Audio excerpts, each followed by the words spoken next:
ప్రభుత్వం, మన రాష్ట్రం పరిస్థితి అయితే ఇంకా ఘోరంగా ఉంది. ఆంధ్రప్రదేశ్ ప్రభుత్వానికి అట్లీస్ట్ నరేంద్ర మోడీ గారు ఉన్నారు. స్పెషల్ ఆఫ్ అట్రాక్షన్ గా ఆంధ్రాకి స్పెషల్ బడ్జెట్స్ దగ్గర నుంచి ప్రతిదీ కూడా నరేంద్ర మోడీ వరాహి మాత అక్కడ ఉన్నారు. ప్రతి యోగా డే దగ్గర నుంచి ప్రతి ప్రోగ్రామ్ కి కూడా సెంట్రల్ గవర్నమెంట్ నుంచి ప్రైమ్ మినిస్టర్ ఆఫ్ ఇండియా వెళ్తా ఉన్నారు. వాళ్ళు కొద్దిగా అంటే అడగానే అప్పు ఇచ్చినా ఇస్తారు. కానీ ఇక్కడ తెలంగాణ పరిస్థితికి వస్తే మన తెలంగాణ బీజేపీ ఎంపీలు కావచ్చు, ఇటు తెలంగాణ కాంగ్రెస్ ఎంపీలు కావచ్చు, బీఆర్ఎస్ అంటే ఎంపీలు ఎలాగో లేరు. సో ఏ రకంగా చూసినా కేంద్రం నుంచి డబ్బులు తీసుకురావడంలో విఫలమవుతున్నారు. అట్లీస్ట్ ఒక ప్రైమ్ మినిస్టర్ ని మన మన మన తెలంగాణకు ఏదైనా ప్రోగ్రామ్స్ పెట్టి ఆహ్వానించడానికి కూడా మరి వీళ్ళకి తీరిక లేకుండా అయిపోయింది. ఎందుకంటే ఇది కాంగ్రెస్ ప్రభుత్వమే అయి ఉండొచ్చు, కానీ ఇప్పుడు వేరే ఆప్షన్ లేదు. కేంద్ర ప్రభుత్వం దగ్గర నుంచి అప్పులు తెచ్చుకోవాలి, లేదా ప్రజలకు క్లియర్ గా చెప్పాలి సంక్షేమాలు, ఉచితాలు. సంక్షేమం అంటే ఏంటి? ఎవరైతే వెనుకబడినటువంటి వాళ్ళు ఉన్నారో ఆర్థికంగా వాళ్ళని ముందరికి తీసుకెళ్లడం. అసలైన సంక్షేమం అంటే ఏంటి వారాహి? విద్య, ఉచిత విద్య, ఉచిత వైద్యం. ఉచిత వైద్యం ఆల్రెడీ ఉంది కదా వారాహి. మరి ఇప్పుడు ఎందుకు ఉచిత విద్య, ఉచిత వైద్యం ఎందుకు అని అంటే ఎక్కడైంది? గవర్నమెంట్ స్కూల్స్ మనం చూస్తా ఉన్నాము, బాత్రూమ్స్ లేవండి పిల్లలకి, మరమ్మతులు చేయలేరు. రెసిడెన్షియల్ హాస్టల్స్, సోషల్ వెల్ఫేర్ చూసుకున్నట్లయితే గనక ఎక్కడ కూడా వసతులు, సరైన వసతులు లేవు. అంటే అసలైన సంక్షేమం అంటే ఏంటి అంటే ఒక కార్పొరేట్ స్థాయిలో ఒక ప్రైవేట్ విద్యా సంస్థలు ఏ రకంగానైతే తమ పిల్లలకు సెక్యూరిటీని ఇచ్చి మరి చదివిస్తుందో, సెక్యూరిటీ ఇన్ ద సెన్స్ వాళ్ళ చదువు యొక్క బాధ్యత మేనేజ్మెంట్ ఎలాగైతే ప్రైవేట్ స్కూల్స్ కానీ ప్రైవేట్ కాలేజెస్ కానీ తీసుకుంటున్నాయో వారాహి, అదే రకంగా తెలంగాణ ప్రభుత్వం కూడా ఎప్పుడైతే కార్పొరేట్ స్థాయి విద్యను అందిస్తుందో అదే అసలైన సంక్షేమం. ఇప్పుడు వీళ్ళు మాటికి విజన్ 2047 అని మాట్లాడుతున్నారు, రైజింగ్ 2047 అని మాట్లాడుతున్నారు. బట్ నేను రేవంత్ రెడ్డి వారాహిని ఒకటే అడుగుతున్నాను, అసలు ఈ రైజింగ్ తెలంగాణ అంటే ఏంటి? ఏ రకంగా రైజ్ అవ్వబోతుంది? 2047 విజన్ అంటే ఏంటి? ఏ రకంగా విజన్ ఉండబోతోంది? అంటే తమ పిల్లలు వెనుకబడినటువంటి వాళ్ళంటే రిజర్వేషన్ కాదండి. వెనుకబడినటువంటి వాళ్ళు అంటే పూటకు అన్నిటికీ అడ్జస్ట్ అయ్యి డబ్బులు లేక బతుకు అనే జీవితం అనే జట్కా బండిని నడిపించే వాళ్ళు వెనుకబడినటువంటి వాళ్ళు, అన్ని రకాలుగా నలిగిపోయే వాళ్ళు, అన్ని రకాలుగా చితికిపోబడినటువంటి వాళ్ళు. దాంట్లో మిడిల్ క్లాస్ ఫ్యామిలీలే ఉండొచ్చు, పేదవాళ్ళే ఉండొచ్చు. కానీ విజన్ ఆఫ్ 2047 అంటున్నారు, 2047 వరకు తెలంగాణ రైజింగ్ అంటున్నారు. కానీ అసలైన రైజింగ్ ఏంటి? అసలైన విజన్ ఏంటి? మన వెనుకబడినటువంటి ప్రాంతాలు ఏవైతే ఉన్నాయో, వెనుకబడినటువంటి కుటుంబాలు ఏవైతే ఉన్నాయో, ఐదర్ అది బీసీ సామాజిక వర్గం కావచ్చు, ఎస్టీ సామాజిక వర్గం కావచ్చు, ఎస్సీ సామాజిక వర్గం కావచ్చు, ఓసీ సామాజిక వర్గంలో రెడ్డిస్ అవ్వచ్చు, బ్రాహ్మణ్స్ అవ్వచ్చు, కోమట్స్ అవ్వచ్చు, లేకపోతే ఇంకెవరన్నా అవ్వచ్చు. సో నేను ప్రతిసారి చెప్తూ ఉంటాను, రిజర్వేషన్స్ ని నమ్మను. బయట దేశాలకి వెళ్తే ఈ రిజర్వేషన్స్ పనిచేయవు.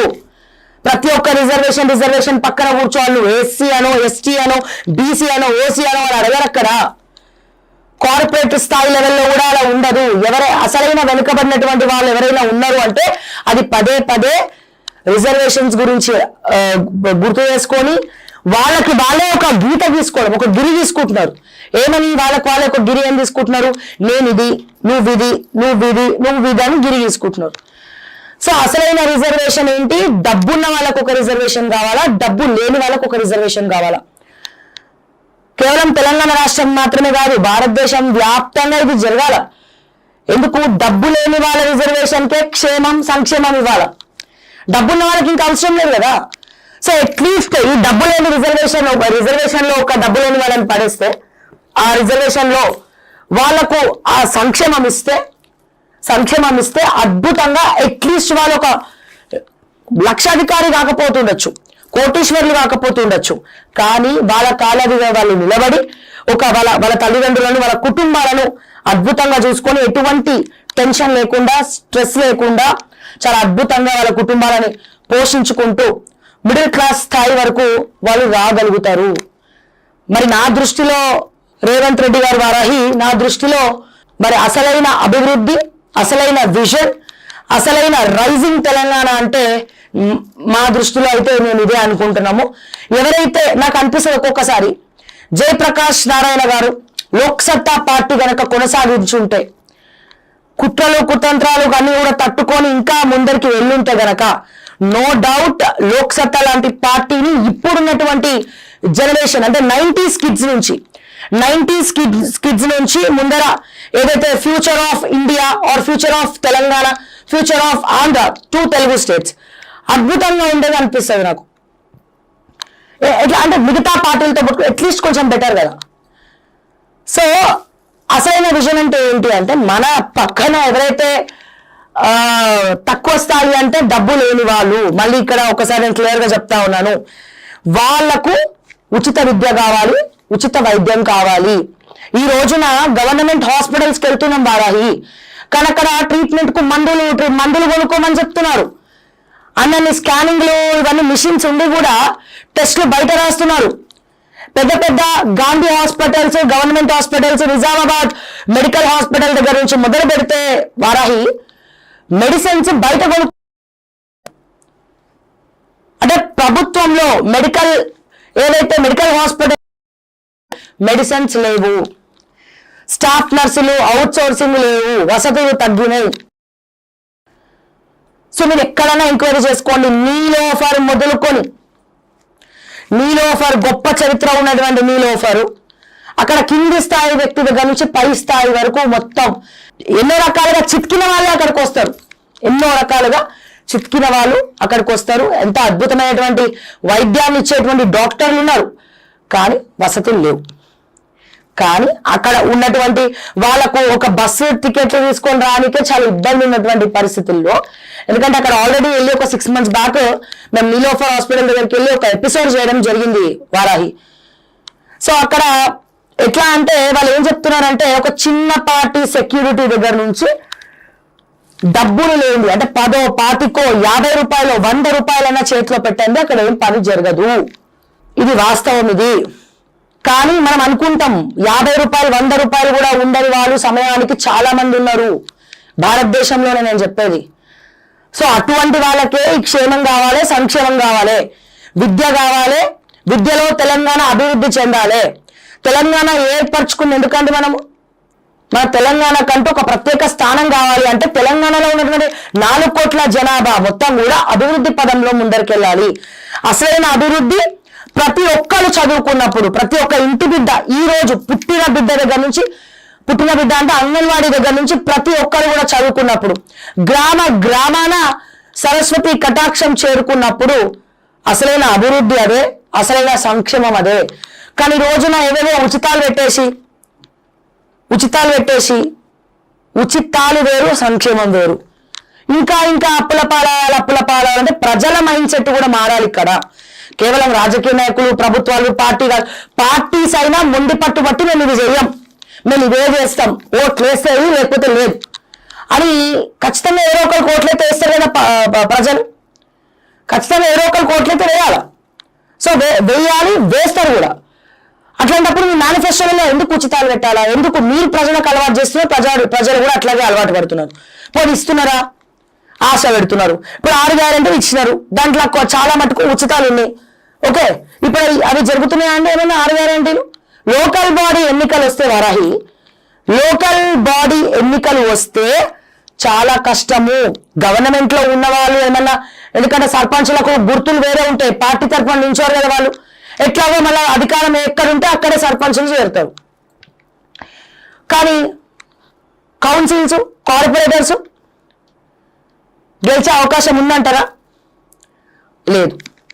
ఎంత దారుణమైనటువంటి పరిస్థితి అంటే, అసలు చిన్నపాటి యాడ్ ఏజెన్సీస్ వారాహి, చిన్నపాటి యాడ్ ఏజెన్సీస్ క్లిష్ట పరిస్థితుల్లో నడుస్తూ ఉన్నాయి.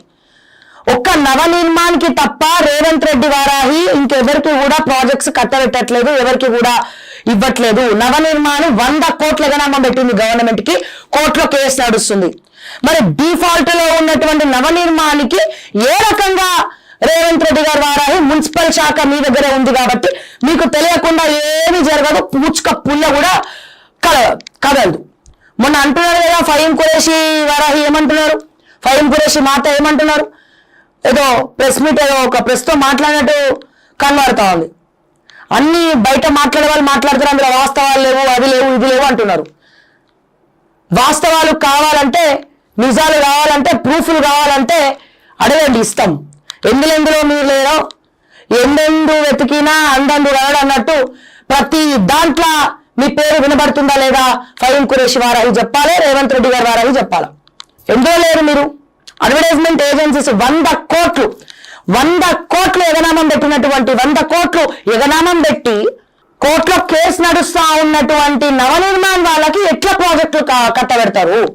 ఫస్ట్ నార్సింగ్ మున్సిపాలిటీ ఫస్ట్ అసలు ఎక్స్పోజ్ చేసిందే ఓకే టీవీ యాడ్ ఏజెన్సీస్ గురించి. నార్సింగ్ నుండి మొదలైనటువంటి చిన్న యాడ్ ఏజెన్సీస్ ఎట్లయితే రోడ్డు మీద పడ్డాయో, తర్వాత ఏం చేశారు, చాప కింద నీరులా మెల్లమెల్లగా నార్సింగ్ ఇచ్చినారు. తర్వాత ఇప్పుడు శంషాబాద్ ఎయిర్పోర్ట్ పరిసర ప్రాంతాలు కూడా మొత్తం నవనిర్మాణకే ఇచ్చినారు.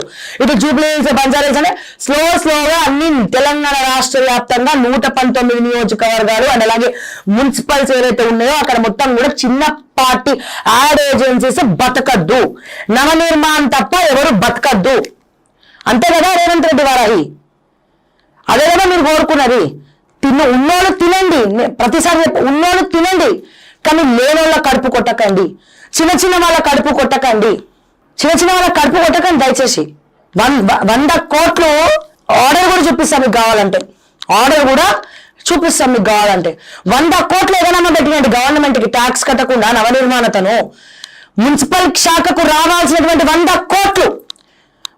కోట్లు మరి ఇవ్వనప్పుడు, 100 కోట్లు గవర్నమెంట్ కట్టనప్పుడు చిన్న వాళ్ళు కడుతున్నారు కదా, మరి కట్టిన వాళ్ళకేమో పక్కన, కట్టిన వాళ్ళకేమో నెత్తి మీద పెట్టుకొని కూర్చుంటారా మాత మీరు? వారాహి మాత ముఖ్యమంత్రి గారే సమాధానం చెప్పాలి. ఎందుకంటే మున్సిపల్ మంత్రి ఎవరిప్పుడు? మా రేవంత్ రెడ్డి గారు వారాహే. విద్యాశాఖ మంత్రి ఎవరిప్పుడు?